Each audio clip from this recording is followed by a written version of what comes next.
So, hello everyone, thanks for joining us today. Today's session about tenant satisfaction measures, but not in the sense of scores, targets or compliance. What we want to explore is what they're actually showing us about how estates are working day to day and why the same issues keep surfacing across different organisations.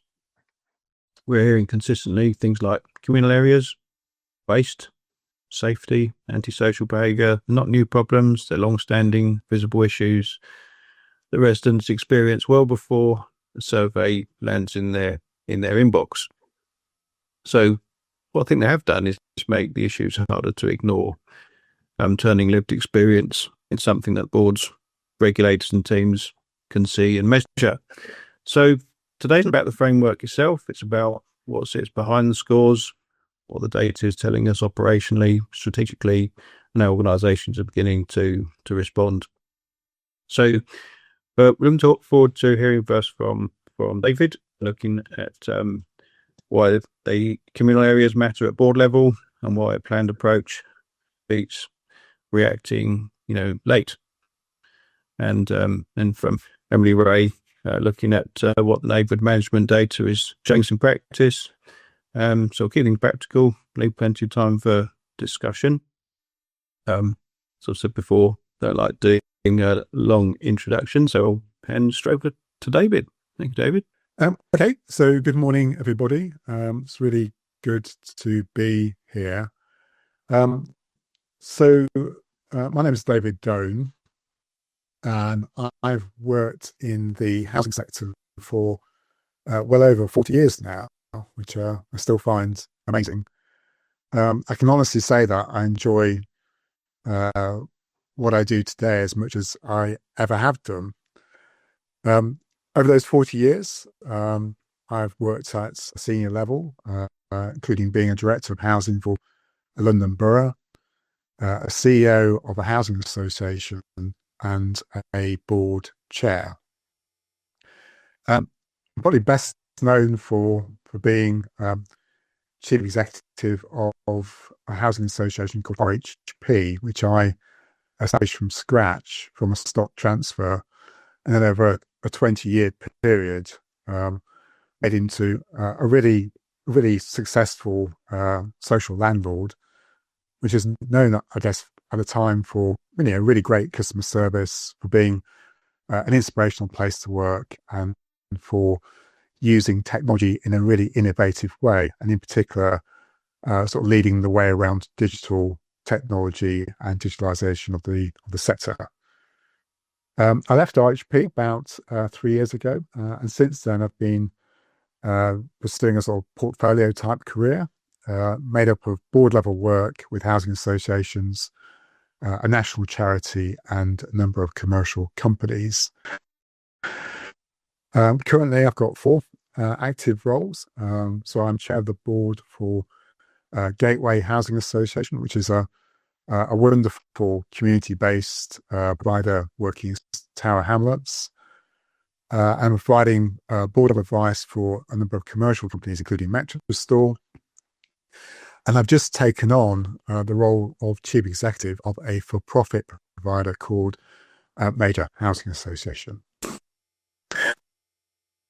So today, I'm going to speak from a board point of view, not an operational one. And as Nigel's mentioned, the focus of this morning's session is on tenant satisfaction measure number 10, which is the proportion of tenants who are satisfied with their landlord, keeps communal areas clean and well maintained. And what I want to do is explain why, in my opinion, this measure really matters at board level. Because it isn't just about keeping estates looking clean and tidy. It really is about quality of life and how our residents experience their homes every single day. I'm going to be covering 3 particular things. Firstly, why boards should pay attention to this particular TSM. Secondly, why it's becoming even more important. And then thirdly, why a planned strategic approach is much better than reacting to issues as they arise. So let's start by thinking about why this particular TSM should matter to boards. Well, at board level, I see TSMs as not just performance data, but one of the most direct insights that we've got into how residents actually experience our service. And TSM 10 is particularly valuable because, as we all know, communal areas are highly visible to residents, are shared by many people, and are noticed immediately when something goes wrong. And this particular indicator is also important because it cuts across multiple functions, so housing management, estates, repairs, and fire safety. And it crucially sits at that intersection of safety, satisfaction, and costs, with poorly managed communal areas undermining all three. So a key point I want to make is that this is not, in my opinion, a nice to have measure, but an absolutely core test of how well our organisations are performing and delivering for residents. And so thinking about strategy, I think it's fair to say that traditionally communal areas have been treated more as operational problems, something that our teams respond to, patch up and move on from. But what the TSMs are showing us at board level is that repeat issues are rarely accidental. They usually point to deeper causes, including infrastructure that no longer works, unclear responsibilities for shared spaces, and environments that allow poor behaviours to take hold and embed. So from a board perspective, I think persistent low scores in this area is a real red flag, not just about satisfaction, but also about whether estates are being managed in a way that's truly sustainable over time. And what I think is we need to recognise is that this issue is only going to become more important. And that's because many of our estates are now operating under pressures they were never designed to accommodate. And these include higher density living, increased volumes of waste, tighter fire safety expectations, and new demands such as the safe charging of electric scooters, bikes, and cars. And each of these pressures is putting more strain on our communal areas, our corridors, our storage spaces, our bin areas, and our car parks, which are increasingly having to serve multiple and sometimes competing purposes. So without a clear strategic view at board level, there's a risk that we continue to add new requirements onto spaces that are already under pressure. And what concerns me is that over time, this could result in higher resident dissatisfaction, more frequent and tougher enforcement action, and increased costs. And in the worst cases, there's a risk that some estates will slip into a form of managed decline, not through neglect, but through the combined impact of well-intentioned decisions taken without a long-term whole estate perspective. And this is where I think early board and executive oversight can make a real difference. But just to be clear, I'm not saying that boards need to design bin stalls or lighting layouts, but they do need to set direction and ask better questions. So, for example, are we seeing patterns or just isolated complaints? Which estates are most at risk of future failure? And are we investing reactively or planning for how people live now and in the future? And as we all know, boards set the tone for our organisations. So if the message is stay compliant and keep costs down, that's exactly what your organisation will deliver. But if the message is designed for safety, respect, and long-term use, then behaviours will change. And what I've seen is that where boards take a strategic approach, organisations usually get three benefits. Firstly, better resident experience with communal areas feeling safer, calmer and better cared for, and that feeds through into better TSM scores and increased levels of trust. Secondly, better use of money with fewer repeat issues, fewer call-outs and less time spent on firefighting the same old problems. And thirdly, stronger regulatory confidence with clearer oversight and evidence that boards understands their housing and the associated risks. So in summary, from a board perspective, for me, TSM 10 is not a tick box or just another bit of performance data.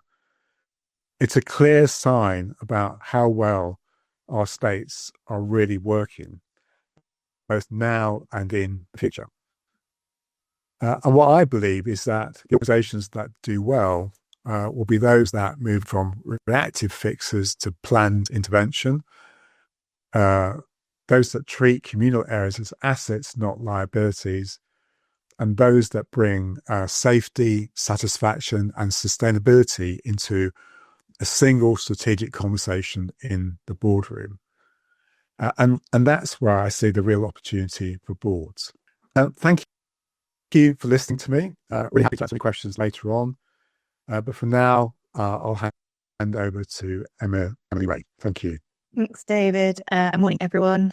So I'm going to build on the points that David so well set out. I'm also going to focus a little bit on the operational impact of the TSM scores, but with a slightly wider perspective. So I'll look at TSM 10, 11, 12 and NM01 as well. I have included what they actually are just for people that aren't as geeky and roll off the codes from the top of their heads. So I'm Emily-Rae Baines. I run Golden Thread Housing Solutions. We're a very small consultancy that focus on delivering practical and tangible service improvements that are very much rooted in resident feedback, which is why I'm so passionate at talking about the tenant satisfaction measures. So the things I'm going to cover are what is the data telling us, and it's just a very small snapshot. But what I want to do is just really provoke some thoughts for you to take away and consider in the context of your own organisations. What does this actually mean operationally? Because I think it's so important to have these strategic conversations, but then also to reflect on what that means for people either living in homes, on estates, in blocks, but also for our staff and team that are working in these estates too. And then where do we think we could focus our efforts to make the biggest difference to social housing tenants? So you'll see from this slide, it's a very minute snapshot, but effectively what the data is telling us from a Housemarque report is that we're very much middle of the range as a sector when it comes to how satisfied tenants are with the management of communal areas, how satisfied they are that we make a positive contribution to their neighbourhood, and how we handle antisocial behaviour. And I do think it's important to consider these three measures in the round because it paints a picture of the type of neighbourhoods that people are living in. One question that I put out to everybody that's on this call is, are we really happy being that middle of the road when it comes to something that's so important? If we reflect on our core purpose as social landlords, it's to provide homes that are safe, well maintained and affordable. And actually, does the concept of home finish at the front door when we know, if we look at situations like COVID, that actually communal spaces were that really important, essential extension of people's home, because they are the areas that really bring that extra well-being factor. They bring social interaction, and they create spaces that foster kind of relationships, community cohesion. So they're vitally important. But on top of that, you've also got safety considerations to make as well. So if we think then, we take kind of the strategic and we really think about, well, what does that mean for people who are living in neighbourhoods and estates? Actually, when things are going wrong and we look at dissatisfaction, it's things like overflowing bins, it's fly tipping, it's broken lights. But how that feels to social housing tenants is a lack of pride.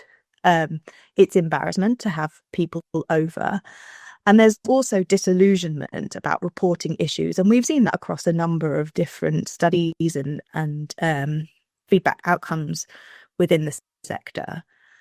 But organisationally, how are we actually monitoring that? And again, my second kind of encouragement for this webinar is to take that data, the TSMs, as a temperature check.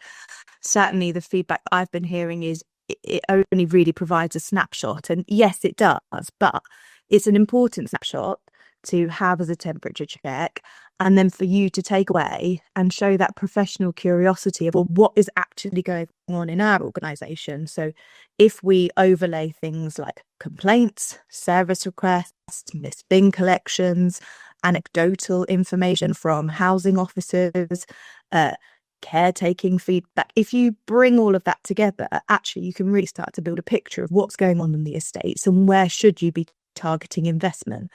And that's the type of evidence base then that you can be taking to your board, so your executive teams, to start to have a more strategic conversation for how do you get ahead of this rather than being reactive. There are lots of different ways to check if your tenant satisfaction measures are actually measuring up operationally. So what we would expect to see is tenant satisfaction measures are a perception-based score. So if you are seeing increased antisocial behaviour cases, your performance is slightly lower than expected, particularly on things like communal repairs, you're not able to evidence that you're carrying out proactive estate inspections. But more importantly, when you're picking issues up on estate inspections, that they're actually then going through to be actioned and dealt with. So where's your quality assurance that is wrapped around for that? So you know that actually if things are being reported, that they are dealt with, and that somebody is then updating that resident or that officer that has reported that issue to you. These are often the things that are missing. And again, what I'm hearing with different people that I work with in the sector is only made more difficult when we have multi-layer management arrangements. So things like multiple landlords within regeneration areas, managing agents, different types of tenure, etc. So when we are entering into these arrangements, I think it's really important to consider how not only are areas well designed from a placemaking perspective, but also how they're going to be managed going forward.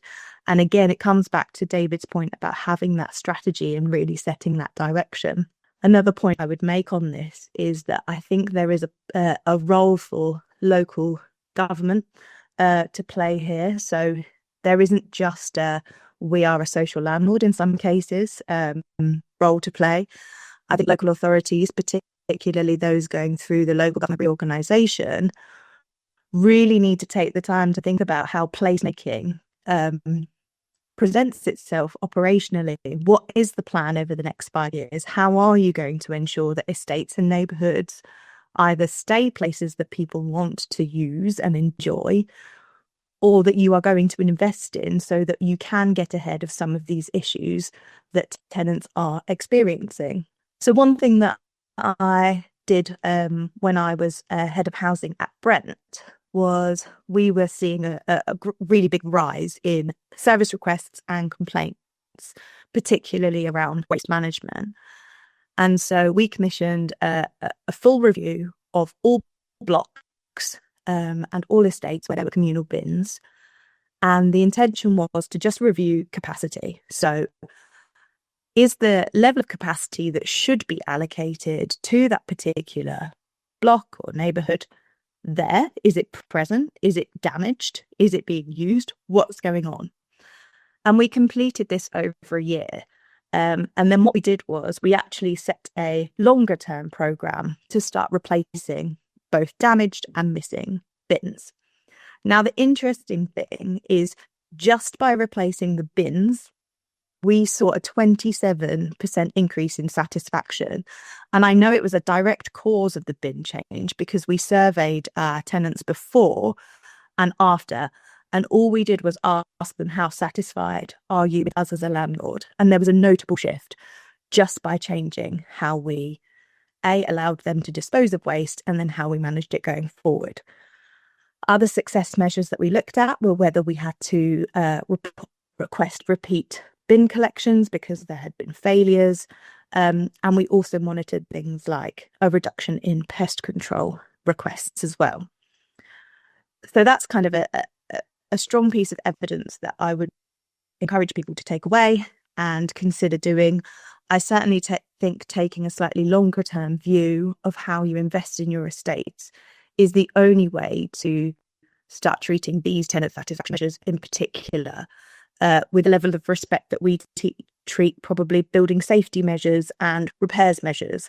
Often we talk about those because of the level of risk or the influence that it has on satisfaction. I think estate management has as greater influence as repairs, but it's often not invested in because it doesn't seem to have the same level of respect or priority. And I think that needs to start shifting now as a sector. Certainly when you think about the services that tenants, leaseholders, residents access, for those who are not in rent arrears, that are not experiencing tenancy issues, actually very similar to people who pay council tax, the majority of their relationship is how they see you managing and maintaining their communal areas. And so that is their entire perception of you as a landlord. And so if you get that right, you can really start to shift perspective, shift people's pride in where they live, and ultimately refocus on what I said earlier, which is delivering your core purpose.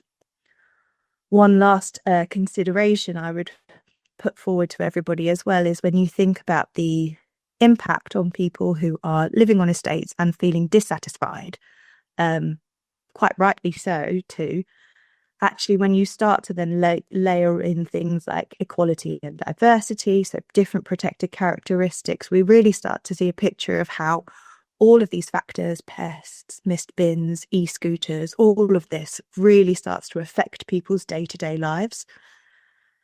So my kind of encouragement here is to do things slightly differently. I think estate improvements need to be treated as a planned works programme, and actually for organisations to take that longer term view, whether it's over 5 years, 7 years, it doesn't matter. My main points really about doing stuff differently is that I think it's really important to treat estate improvements particularly much like a planned works programme. I think we need to be focused on it. I think we need to build a business plan.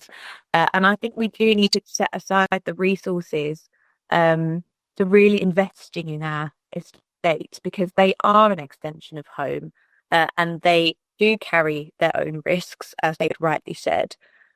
The best way to do that, kind of on my bullet point 2, is to start using data. Take the tenant satisfaction measures as that snapshot, use your professional curiosity, overlay your own indicators that sit below that, things like your complaints, your service requests, etc. Really start to build that picture up, and then you utilize that evidence base to feed up to your boards, to feed to your executive team, so they can start to make the decisions that are needed and targeted to the estates that need it most, but with a view that actually every estate probably similarly does have that life cycle shelf life. So how can you get upstream and really start to take pressure off frontline services where you are taking a more reactive approach? Getting things right from the beginning. So employers' requirements, regeneration plans, but actually if you're taking a program-wide approach, actually thinking about how you standardize some of the installations that you're putting into your new builds, and how some of that can also benefit some of your older estates or blocks. Is there a way of utilizing kind of capital spend so that you can support improved infrastructure elsewhere too? And then really, I do think it's about collaborating with other. I mean, I've certainly seen it where we've had estates that had multiple landlords, different people owning different houses. Majority of them as well were social.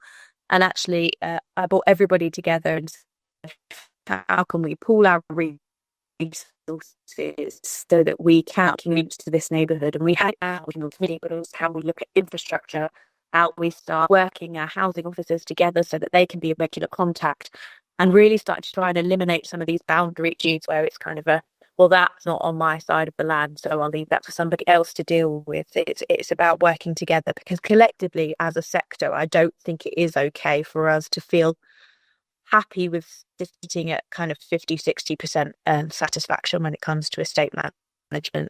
These are people's homes, these are the places people live, these are the foundations for them. I think that's great to be prioritising that going forward. And then it was my last slide. I tried to include a little bit of humour. It's quite hard to do so when you're talking about these types of issues, but actually the headline that you see there was from a newspaper. And whilst I was at Brent, I was asked to genuinely comment on this story of a giant rat mauling a pigeon outside of a bin store that was on one of our estates. And it was probably one of the most difficult quotes I've ever given. But I hope that's been useful. It would be really helpful to hear other people's challenges, views, what you're doing about it as an organisation, and whether David and I can give any more insights. So there's some excellent points put in there, which is fantastic. Thank you. I really appreciate that. The first thing I was thinking, David, is that if we're to stop treating the satisfaction measures as a scorecard and start treating them as an early warning system, what types of risk do you think they're actually flagging for boards? What's your thoughts on that? Yeah, okay. In a funny sort of way, Nigel, I'd turn the question around really, because I think it's about actually reducing risk rather than creating risk for boards. And the reason I say that is because I think, as you sort of alluded to in your question, the TSMs, particularly the TSMs around communal areas and estates, are an absolutely brilliant early warning sign. And I think the key word I'd emphasise is early. Too often, in my experience, including boards that I've served on, you get to hear about problems and difficulties and issues when it's too late. They've already occurred. Yeah. And you're firefighting and you're hearing what the teams are doing to sort things out, really. But the real joy, I think, of the TSMs is they alert you to issues which you can then do something about in a planned, strategic way. And I think the real trick for boards is not to treat the TSMs as isolated pieces of data. It's to look for trends in satisfaction over periods of time. It's to connect the dots between, the information that you're getting through the TSMs and the actual experience of residents and estates. One of the things I think is a real benefit doing that is that it really helps to build trust and confidence with residents. So if you can actually say your board is seriously paying attention to trends in satisfaction over a period of time, and actually is preparing plans on the basis of what you're actually learning from that, I think it shows that you're actually treating residents' experience seriously. In terms of, I guess, some of the risks, really, the main ones, I think, are that, boards, quite honestly, aren't very used to doing this. So there's a risk, I think, of people misinterpreting data and information. Almost like a sort of knee-jerk reaction to information and data. There's also a risk, I think, as we probably all recognise, that some boards have a tendency, when given information and data, to micromanage. And that's definitely what you don't want your board to do, because that will undermine your governance and your confidence in the governing body. But overall, for me, Nigel, the benefits of taking a more strategic approach and using the TSMs as early warning signs far outweigh the risks. I hope that helps. Yeah, that's really helpful. Thank you, David. We've seen that the scores often tend to cluster around the same state level issues. How confident should boards be that these are in fact isolated service failures rather than symptoms of deeper design or investment decisions? It's a little bit of a trick question, I suppose, but yeah, David, what's your thoughts on that? I think, I suppose, as I mentioned at the start, I've worked in social housing a long time. And I guess one of my biggest frustrations, and I think one of the biggest frustrations for residents, is that unfortunately we do appear to have a bit of a culture of the same old problems happening over and over again. So I think for me, Nigel, it's about boards adopting a different mindset, really, to the long-term viability and sustainability of the areas that they're responsible for. And Emily-Rae touched on this as part of her presentation. So we need to stop treating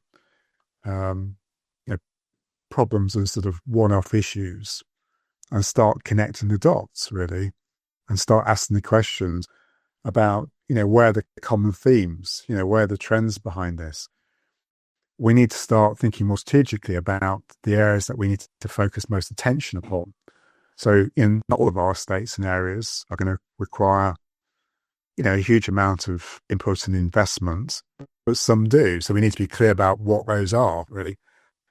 And I think most of all, boards need to take the lead and actually show that they're treating, estates and neighbourhoods as a whole, not a sort of series of individual problems and issues, really. And the way that I think boards can help do that, is by sort of seeing tenant satisfaction as a sort of almost a strategic intelligence sort of source of data for us, which basically means using it to identify areas to focus attention upon, thinking about longer term resilience and how you can actually take away sort of problems that happen over and over again by actually investing in longer term solutions. And that is often quite challenging, isn't it, and difficult, because we're all sort of, dealing with a lot of day-to-day pressures. But unless boards take the lead on that with their executive teams, then nothing's going to change, is it, really? So that's why I feel, Nigel, really. Mm-hmm. What do you think on that, Emily-Rae? Yeah, I absolutely agree. My only other point I would add is, again, from a slightly different local authority perspective, what you also tend to see is because there aren't boards, it's either your cabinet member or your ward councillors. Actually, they're even more directly affected as people, because often ward councillors or MPs are living in these neighbourhoods and estates as well. So they directly feel and see the issues that residents are facing. And so, unfortunately, I still think that strategic conversation is not happening. It's still very reactive, and it's often if they're under pressure or they're experiencing it directly, then a solution comes forward. But we can be so much smarter, and it does save money, time, effort in the long run if we use the data, we use the intelligence, we think more strategically, and we start prioritising estates and neighbourhoods. I think the absolute key thing for me is that we see this as a leadership issue for boards. It needs to be important for boards. Boards need to recognise the fact that they've got to do something to sort of break this cycle, because otherwise, we will spend the next 10, 20 years doing exactly what we've done in the past, really. And I think the real sort of benefits of the TSMs, but also the sort of emerging technology that we're now working with, is that it helps us to identify those trends, those longer term issues, and then potentially move on to thinking about longer term plans and solutions, really. Yeah, excellent. And Barbara, please, a question. It's not a question, actually. It's just a comment. Oh, good. It's just really to sort of say that I think it's great collecting the data. But it would also be really good if your board members actually walked around your estates as well, on a bit more of a frequent sort of basis, maybe once every 6 months even, to see if those are reflective, that data is reflective of what's happening because sometimes it's just not done. It's just okay. That's what they said. That's the satisfaction report, and so we're going to just take that as read. So that's my point, because sometimes people will just have a moan just because. No, that's really important. It's a great point, actually, isn't it? Really, I mean, I think it reminds me actually of the importance, of boards actually hearing sort of real stories about people's experiences of estates, really. And one way they can do that is by, as you say, Barbara, getting out there and actually walking around the estates themselves. But again, that needs to be done in a sort of intelligent way, doesn't it? Really, because particularly if you're working in a very large housing provider, that's often very challenging for boards and board members. But actually being clear about the areas that you need to pay most attention to and where that should be happening, I think is really important. But that point about, bringing together, real lived experience on estates alongside the data, I think is the critical point, really. Nigel, can I just add as well that I think Barbara's point also extends to leadership teams. Certainly what I've seen from other feedback is that people just want visibility. They want to know that at all levels they care enough to come and have a look. And there's no greater assurance than going and seeing for yourself without micromanaging. And Barbara, if it gives you some confidence, a non-executive director, I have a board meeting in 12 minutes. And after that, we're off on an estate walkabout around Leicester. There you go. No, that's great. That's super. Yeah, it is just really important. And like you say, I mean, I do the estate walkabouts on a monthly basis, and the people just enjoy just seeing us around, as you say. Just they obviously we ask them to join in, but those that can't, even if they're just walking their dogs or walking by, a little wave or whatever, as you say, it's the visibility, very important. Thank you, Barbara. Thank you. Beverly, do you want to go in next? Yeah, hi. A couple of things there. I think the walkabouts are great. The only problem with walkabouts that I've found, and we will often get new directors, exec group members join, and they want to go on estates, and there's they go and have a walkabout, and it's all fantastic, and we take them to the estates where we need the investment. The problem is it doesn't happen. So a walkabout has got to result in some action and some follow through. So I think that's, for residents and for staff, that can be a little bit of a letdown. But my point was going to be, whilst we can identify the areas that we can invest, whether it's the bins, the antisocial behaviour, all of those things, we can do that where we need some redecoration. But the problem is that most of what we see on the estates is service chargeable. So, if we're going to do this work, it's going to come out of the residents' pockets. And that's the problem that we've got, is keeping the service charges manageable. Really important point. What do we think there, David? Well, I mean, I completely recognise what Beverly has said, actually. I think we have to recognise that this stuff is not easy. But, one of the issues, certainly, which I've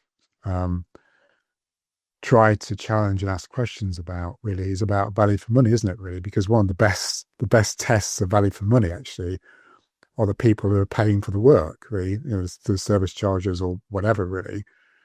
And I would argue that we need to be much, much better at explaining why work needs to be done and why we're taking a certain approach and why it represents good value for money. I think the real problems occur when you spend the money, you invest in estates, and you don't explain that to people, and people do see their bills increasing, really. I think many people can accept the fact they have to pay for works on estates, but only on the basis they understand, how people will benefit and what the local community will benefit from, really. But I'm not pretending it's easy. I recognise what you're saying, Beverly. Emily-Rae? Yeah, I would add to that. I mean, especially when you start to factor in lease conditions and everything, it does make it significantly more complex.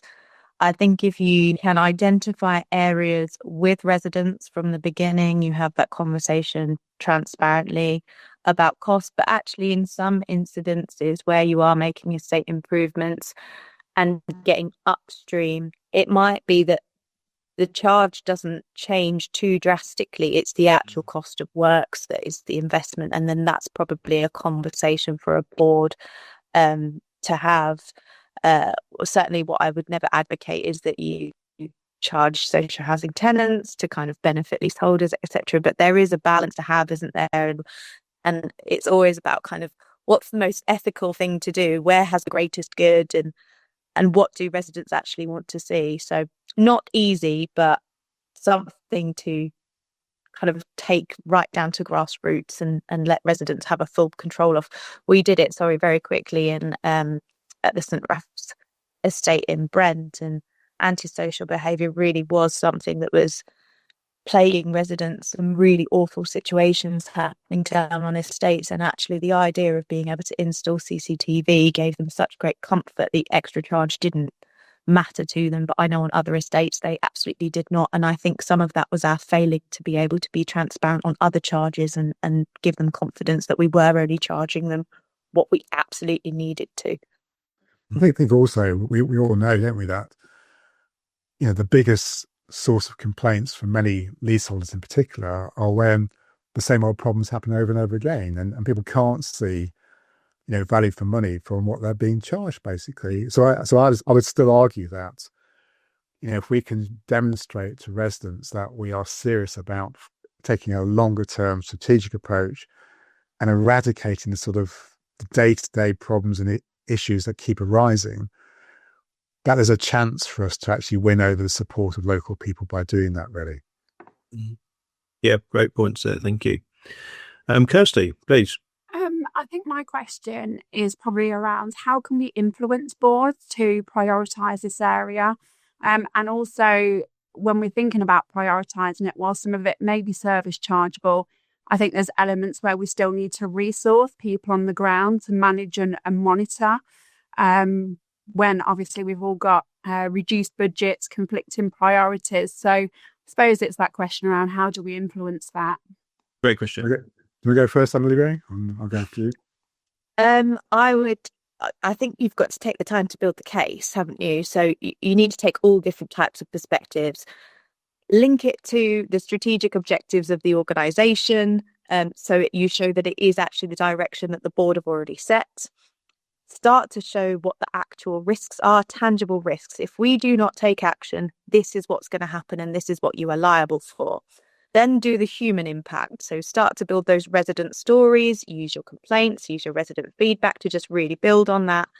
And I think then you start to create why would this make things more efficient? Why would it make a better frontline service? Why would it get rid of wastage? Why would it optimize? So if you start to build and layer all of those blocks, actually a board would really struggle to say, no, I don't want to do that without a valid reason, particularly if you've taken your resident scrutiny group out and they've made a direct recommendation to the board, because boards, if it's good practice, should explain no's with why no. Yeah, I think all I'd add to that really is that having been both an executive and non-executive director, I think, there's an awful lot now that depends upon, the approach the executive takes to this. And really ensuring that the executive sees us as an absolute critical issue of importance and taking that into the boardrooms and having the conversations that Annie was talking about, I think is vital. So if executives are silent about this, then it isn't really going to change or isn't going to happen. I think the sort of second issue for me really is, I think as a board chair, I recognise that we need to do work with our boards around getting boards in a different sort of mindset and a different skill set around taking a more longer term view of their organisations. I think for totally understandable reasons, our sector has been dominated by quite a lot of short term type issues over the last few years, because we've had to react to some very serious issues, haven't we, really? But the effect of that, I think, is that we are perhaps sort of losing sort of sight of the longer term stuff, really. So it needs to be a sort of bit of a reset, really. And one of the things I can do as a board chair is to work with my board members and my executive team to ensure that we start taking that sort of broader view. And sure, we've actually got people around the board table who think in that way as well. Excellent. Great points. Thank you. Just have time for one more. Barbara, do you want to come in there again? One real quick one. Just with regards to the CCTV, I know that that's an expensive option, but what we did, and it was really good for the residents, is that we put in some temporary cameras for a month. And, they felt really good that we've actually listened to what they were saying. And then we fed back the data and we got more involved with the police. And it's actually, believe it or not, it's actually stopped the ASB behaviour that was in a particular stairwell that was going on. And it was just a temporary measure. So just to say, you don't have to then go and consult and all of those sorts of things. Okay, thank you. Any further comments on that, Emily-Rae? No, I think that's a great intervention and a good demonstration that it doesn't take a lot to make a difference. I think it comes down to using that intelligence, doesn't it? Know when a temporary solution is right, know when you need to do a longer term investment, and actually just plan for that. Like they said, it doesn't need to be immediately. Let's start having a conversation now. So in 3 years' time, we're ready to go and we know exactly what we need to be doing. So, yeah, thank you. So, last takeaway summary, David? I think all I would say in sort of summary really is I recognise that we're at a sort of real sort of crossroads for our sector, and we've got the sort of data available to us and the sort of technology available to us, which gives us an incredible opportunity now to do things differently. And certainly from my point of view, I'm determined to sort of see a sort of a cultural shift around how we sort of look at issues on our estates and our communal areas and across our neighbourhoods. So we do try to get to that position whereby we're much, much clearer about, how we can use our investment effectively to try to stop sort of all these reoccurring issues that we've been seeing over the past sort of 10, 20 years, really. Excellent. Thank you. Thank you. Emily-Rae, last takeaway? Last takeaway is I really want landlords to make sure that they don't think that the home stops at the front door. It's really important that communal spaces are places people can play, that people can grow, people can invest in, they can meet. And actually, unless you get the infrastructure right, they won't ever be that for many people. Excellent. Thank you. So, thank you very much, David. Thank you very much, Emily-Rae. Really helpful advice there. Thank you very much, everybody who's joined and contributed. So we'll be sharing some resources over the next few days and further events that we've got planned. So again, thank you and stay safe. Enjoy the rest of your day.